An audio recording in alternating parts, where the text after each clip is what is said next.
അങ്ങനെ ബാലയ്ക്കെതിരെ നിർണായകമായിട്ടുള്ള തുറന്നു പറച്ചിലുമായി മുൻ ഭാര്യയായിട്ടുള്ള എലിസബത്ത് രംഗത്ത് വന്നിരിക്കുകയാണ് സുഹൃത്തുക്കളെ. ഒരുപാട് കാലത്തെ മൗനത്തിന് ശേഷമാണ് ഇങ്ങനെ ഒരു വെളിപ്പെടുത്തൽ എന്ന് വേണമെങ്കിൽ പറയേണ്ടി വരും. നമുക്കറിയാം ബാലയും എലിസബത്തും തമ്മിൽ പിരിഞ്ഞിട്ട് കാലം കുറച്ചായി. അതിനുശേഷമാണ് ബാല മാമന്റെ മകളായിട്ടുള്ള കോകില വിവാഹം ചെയ്യുന്നത് മറ്റുമൊക്കെ അല്ലെ. ഈ ബാലയുമായി പിരിഞ്ഞതിന് ശേഷം ഡയറക്ട്ലി ബാലയെ കുറിച്ച് എവിടെയും എലിസബത്ത് പേരെടുത്തിട്ട് ഒന്നും സംസാരിച്ചിട്ടില്ലായിരുന്നു. പക്ഷെ ഇൻഡയറക്ട്ലി പുള്ളിക്കാരനിൽ നിന്ന് നേരിടേണ്ടി വന്ന കാര്യങ്ങളും മറ്റുമൊക്കെ സ്വന്തം യൂട്യൂബ് ചാനലിലൂടെ പുള്ളിക്കാരി തുറന്നു പറയാൻ ശ്രമിച്ചിട്ടുണ്ട് അല്ലെ. നമ്മൾ അതുമായി ബന്ധപ്പെട്ട് റിയാക്ട് ചെയ്തിട്ടുണ്ടായിരുന്നു. ഒന്നുമാണ് ഈ അടുത്ത് പുള്ളിക്കാരി ബാല ഉദ്ദേശിച്ചുകൊണ്ട് നാർസിസിസ്റ്റ് പേഴ്സണാലിറ്റി ഡിസോർഡർ ആളുകളുടെ ലക്ഷണങ്ങളെന്നും പറഞ്ഞുകൊണ്ട് കുറെ കാര്യങ്ങൾ പറഞ്ഞിട്ടുണ്ടായിരുന്നു. അതെല്ലാം വിരൽ ചൂണ്ടിയത് ബാലയിലേക്കായിരുന്നു. ബാലയെ പോലുള്ള ആളുകളുടെ സ്വഭാവം എങ്ങനെയാണെന്ന് പുള്ളിക്കാരി പുറലോകത്തോട് സംവദിക്കാൻ ശ്രമിച്ചതായിരുന്നത്. അങ്ങനെ പല രീതികളിലൂടെയും ഇൻഡയറക്ട്ലി ബാലയിൽ നിന്ന് അനുഭവിച്ച പല പീഡന കഥകളും പുള്ളിക്കാരി തുറന്നു പറഞ്ഞിട്ടുണ്ടായിരുന്നു. ഇത്രയും കാലം ഡയറക്ട്ലി ബാലയ്ക്കെതിരെ പ്രതികരിക്കാൻ പറ്റാത്ത ഒരു അവസ്ഥയായിരുന്നു പുള്ളിക്കാരിക്ക്. കാരണം ബാല പുള്ളിക്കാരി ഭീഷണിപ്പെടുത്തി വെച്ചതായിരുന്നു. എന്നെ കുറിച്ച് എന്തെങ്കിലും പബ്ലിക്കിൽ വന്ന് പറഞ്ഞു കഴിഞ്ഞാണെങ്കിൽ ഞാൻ തീർത്ത് കളയുമെന്നുള്ള രീതി. അതുകൊണ്ട് തന്നെയാണ് പുള്ളിക്കാരി ഇൻഡയറക്ട്ലി പലതവണ പബ്ലിക്കുമായി കമ്മ്യൂണിക്കേറ്റ് ചെയ്യാൻ ശ്രമിച്ചത്. പക്ഷെ അത് കുറെയൊക്കെ പബ്ലിക്കിന് മനസ്സിലാവുകയും ചെയ്ത് കേട്ടോ. എന്തായാലും അങ്ങനെ ഇരിക്കുകയാണ് പൊടുന്നനെ ഡയറക്ട്ലി ബാലയ്ക്കെതിരെ പ്രതികരണവുമായി എലിസബത്ത് വരുന്നത്. ഇത്തവണ പുള്ളിക്കാരി ഒരു ഫേസ്ബുക്ക് പോസ്റ്റ് വഴിയാണ് ബാലയിൽ നിന്നും തനിക്ക് അനുഭവിക്കേണ്ടി വന്ന കാര്യങ്ങൾ തുറന്നു പറഞ്ഞിരിക്കുന്നത്. എനിക്ക് ആ പോസ്റ്റിനെ കുറിച്ച് ചർച്ച ചെയ്യുന്നതിന് മുമ്പ് ആ പോസ്റ്റ് ഇടാനുണ്ടായ സാഹചര്യത്തെ കുറിച്ച് ഇവിടെ ചർച്ച ചെയ്യേണ്ടതുണ്ട്. എന്നാൽ ആ പോസ്റ്റ് മനസ്സിലാകത്തുള്ളൂ. സംഭവം എല്ലാത്തിനും തുടക്കം എന്ന് പറയുന്നത്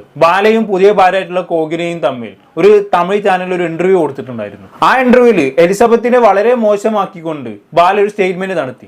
എലിസബത്തിന്റെ പേരൊന്നും എടുത്തു പറഞ്ഞിട്ടില്ല. പക്ഷെ അത് കണ്ടാൽ മനസ്സിലാകും എലിസബത്തിനാണ് ഉദ്ദേശിച്ചതെന്ന്.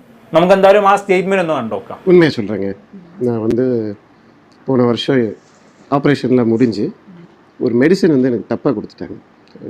கொடுத்தவங்க பேரை நான் எதுவும் சொல்லலை. தப்பாக நான் கன்சியூம் பண்ணிட்டேன்னு சொல்லிடுறேன். ஸோ அது ரொம்ப நாளில் நான் தெரியாமல் கன்சியூம் பண்ணியிருந்தேன்.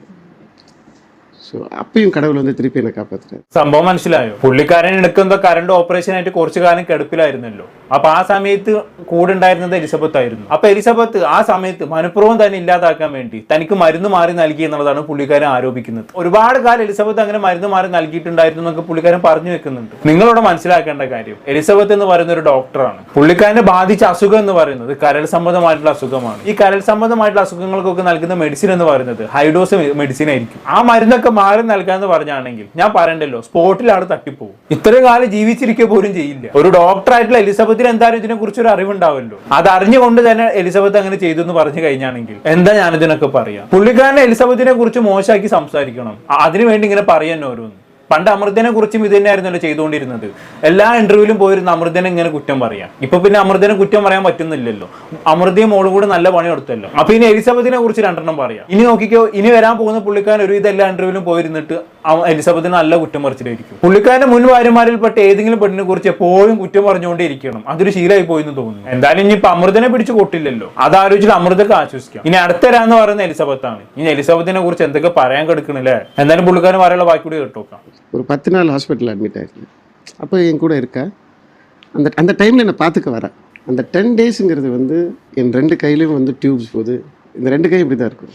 ஸோ ஒரு பேசிக் நீட்ஸ்ன்னு சொல்கிறது, சாப்பாட்டிலேருந்து குளிக்கிறதுலேருந்து பாக்கி விஷயங்கள் எல்லாமே ஒரு தாயால் மட்டும்தான் பண்ண முடியும். அன்னைக்கு தான் நான் ஒரு தாரத்தை பார்த்தேன்.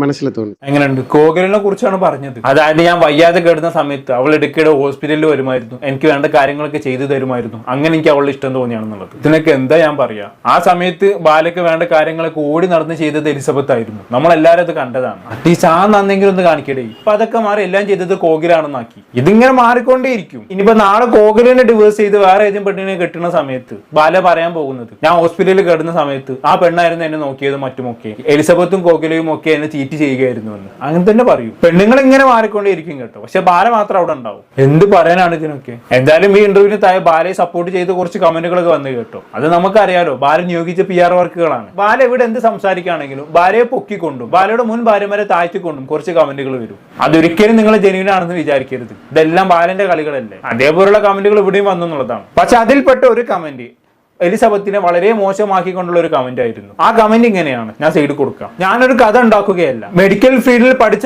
ഏതൊരാളോട് നിങ്ങൾക്ക് ചോദിക്കാം. എലിസബത്ത് ലൈംഗികമായി അവളുടെ പേഷ്യന്റിനെ വശീകരിച്ചു. എലിസബത്ത് ഒരു ഡോക്ടറാണല്ലോ. അവൾ ചെയ്തത് അവളുടെ മെഡിക്കൽ ലൈസൻസിന് വളരെ മോശമായിട്ടുള്ള കാര്യമാണ്. ബാല കംപ്ലൈന്റ് ചെയ്യുകയാണെങ്കിൽ അവളുടെ മെഡിക്കൽ ലൈസൻസ് പോലും റദ്ദായി പോകും. പിന്നെ ബാലാണല്ലോ ഇവിടുത്തെ കോടതി. എന്നാൽ ആശാന ഇത് ഇവിടാണ്. പേഷ്യൻസ് എന്ന് പറയുന്നത് എന്തിനും വഴങ്ങുന്നവരായിരിക്കും. അത് മുതലാക്കിക്കൊണ്ട് അവരെ സാമ്പത്തികമായും ലൈംഗികമായും ചൂഷണം ചെയ്യുക എന്ന് പറയുന്നത് ഒരിക്കലും ചെയ്യാൻ പാടില്ല പോലും. ഒരു ഡോക്ടർ ഒരു പേഷ്യന്റിനെ ലൈംഗികമായി വശീകരിക്കുന്നതോ അതുവഴി അവരുമായി ബന്ധം പുലർത്തുന്നതും മെഡിക്കൽ എത്തിക്സിൽ ദുരുപയോഗമാണ്. അത് ലൈംഗിക അതിക്രമണമാണ്. ഒരു ഡോക്ടർ അതൊരിക്കലും ചെയ്യാൻ പാടില്ല എന്ന് പറഞ്ഞ് ഇങ്ങനെ അടിച്ചു വിടുന്നുണ്ട്. എന്നിട്ട് ഇതെല്ലാം പറഞ്ഞതിന് ശേഷം അവസാനമുള്ള ബാലയുടെ പുതിയ വിവാഹത്തെയും പുള്ളിക്കാരനൊന്നും ന്യായീകരിക്കുന്നുമുണ്ട്. അതായത് പ്രായ വ്യത്യാസം നോക്കി രണ്ടുപേരെ തമ്മിൽ വേർതിരിവ് നടത്താൻ പാടില്ല, അതൊരാളുടെ മതവും ജാതിയും നോക്കി വേർതിരിവ് നടത്തുന്നതിന് തുല്യാന്നൊക്കെ. സംഭവം മനസ്സിലായോ? ബാലക്ക് 40 വയസ്സായല്ലോ, കോകിലൊക്കെ കുറഞ്ഞ പ്രായമേ ഉള്ളൂ. അപ്പൊ അവര് തമ്മിലുള്ള ഏജ് ഡിഫറൻസിനെ കുറിച്ച് സംസാരിക്കുന്ന അത്ര ശരിയല്ല എന്നുള്ളതാണ് ഈ കമന്റ് ഇട്ട ആൾ ഉദ്ദേശിച്ചത്. എന്തായാലും ഇങ്ങനെ നീളുന്നുണ്ട് കമന്റ്. എന്തായാലും ഈ കമന്റ് എന്തായി എലിസബത്തിന്റെ ശ്രദ്ധയിൽ അങ്ങ് വിട്ട്. നമുക്കറിയാം വളരെ ഗുരുതരമായിട്ടുള്ള കാര്യങ്ങളാണ് എലിസബത്തിനെ കുറിച്ച് ഇങ്ങനെ പറഞ്ഞു വെച്ചേക്കുന്നത് അല്ലെ. പേഷ്യന്റിനെ വശീകരിച്ചു, ലൈംഗിക ബന്ധം പുലർത്തി എന്നൊക്കെ പറയുമ്പോൾ ഒരു ഡോക്ടറുടെ റെപ്യൂട്ടേഷൻ അവിടെ ഇല്ലാതാക്കാണ് ചെയ്യുന്നത്. സംഭവം അങ്ങനൊന്നും ഉണ്ടായിട്ടില്ല.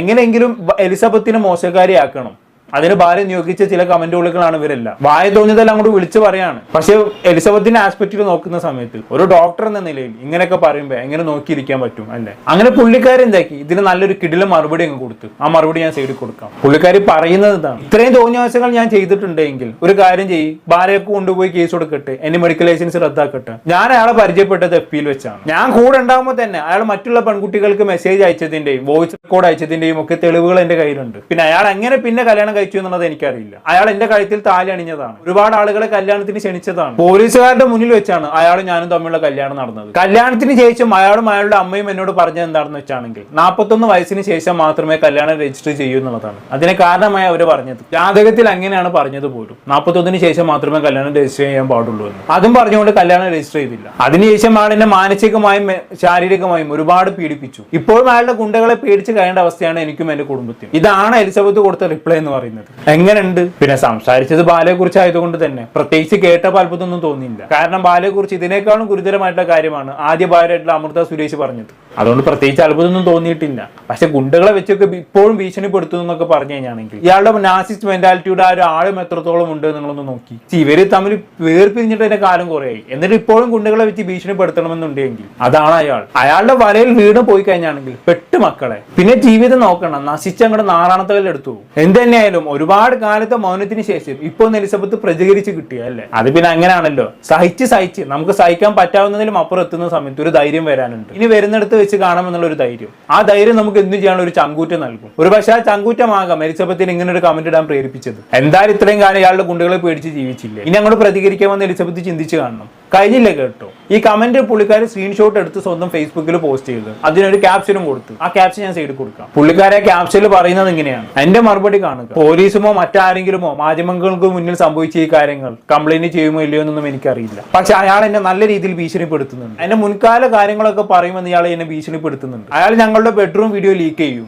ഞാൻ ഡിപ്രഷന്റെ ടാബ്ലറ്റ് വരെ എടുത്തിട്ടുണ്ട്. അയാൾ എന്നെ ഒരുപാട് തവണ പീഡിപ്പിച്ചിട്ടുണ്ട്, എന്നെ റേപ്പ് ചെയ്തിട്ടുണ്ട്. അതുപോലെ ഒരുപാട് സ്ത്രീകളെ അയാൾ വഞ്ചിച്ചിട്ടുണ്ട്. ഇത് എഴുതുമ്പോൾ പോലും നിസ്സഹായാവസ്ഥ കാരണം എന്റെ കൈകൾ വിറക്കുകയാണ്. അയാൾ പബ്ലിക്കായി പറഞ്ഞിട്ടുണ്ട് എനിക്ക് കുട്ടികൾ ഉണ്ടാവില്ല, ഞാൻ ചാവിള്ളയാണെന്ന്. ഞാൻ അയാൾക്ക് മരുന്ന് മാറി നൽകിയെന്നൊക്കെ. എലിസബത്ത് ബാലയെ കുറിച്ച് പറഞ്ഞ വാക്കുകളാണ് ഇതെല്ലാം. ഇങ്ങനെയൊക്കെ അയാൾ ഭീഷണിപ്പെടുത്തിയിട്ടുണ്ടെങ്കിൽ തീർച്ചയായും ഇതൊക്കെ പുറത്തു വരിക തന്നെ ചെയ്യണം. പാവം എലിസബത്തിന്റെ ഒരവസ്ഥയാണ് ഞാൻ ആലോചിച്ച് നോക്കുന്നത്. ഇയാളൊന്ന് കെട്ടിയെന്നുള്ള കാരണം കൊണ്ട് ഇവിടെ എന്തൊക്കെയാണ് അനുഭവിച്ചത് അല്ലെ. ഇങ്ങനെയൊക്കെ ഒരു ജീവിതം നയിക്കേണ്ടി വരിക എന്ന് പറയുന്നത് നമുക്ക് സ്വപ്നം കാണാൻ പോലും പറ്റാത്ത അവസ്ഥയാണ്. നാളെ കോകിലേക്കും ഇങ്ങനെ ഒരു അവസ്ഥ വരാതിരിക്കട്ടെ, അത്ര എനിക്ക് പറയാനുള്ളൂ. എന്തായാലും ഇതിന്റെ കോൺസിക്വൻസുകൾ ഒരുപാട് എലിസബത്ത് ഫേസ് ചെയ്യേണ്ടി വരും. നോക്കിക്ക് ഇനി ഇയാൾ വീട്ടിൽ ഗുണ്ടകളൊക്കെ വിട്ട് ഭീഷണിപ്പെടുത്താനൊക്കെ തുടങ്ങും. ഇനി എങ്ങനെയൊക്കെ എലിസബത്തിനെ ദ്രോഹിക്കാൻ പറ്റും ആ രീതിയിലേക്ക് ദ്രോഹിക്കാനുള്ള പണികൾ ഇയാൾ എടുത്തുകൊണ്ടേയിരിക്കും. ഇയാളുടെ സ്വഭാവം വെച്ച് ഇയാൾ ഇതും ചെയ്യും, ഇതിനപ്പുറം ചെയ്യും. എന്തായാലും എല്ലാം നേരിടാനുള്ള ധൈര്യവും ചങ്കുറ്റവും എലിസബത്തിന് ഉണ്ടാവട്ടെ അല്ലേ. ഇനിയിപ്പോ എലിസബത്ത് ആരും പേടിക്കേണ്ട ആവശ്യമില്ല, ധൈര്യമായിട്ട് മുന്നോട്ട് പോവാം. ഞങ്ങൾ എല്ലാവരും കൂടെ ഉണ്ട്, അത്ര എനിക്ക് പറയാനുള്ളൂ. എന്താണ് നേരിട്ട് നിങ്ങൾക്ക് തോന്നുന്നത് താഴെ കമന്റ് ബോക്സിൽ രേഖപ്പെടുത്തുമല്ലോ. അടുത്തൊരു ടോപ്പിക്കുമായി കാണാം.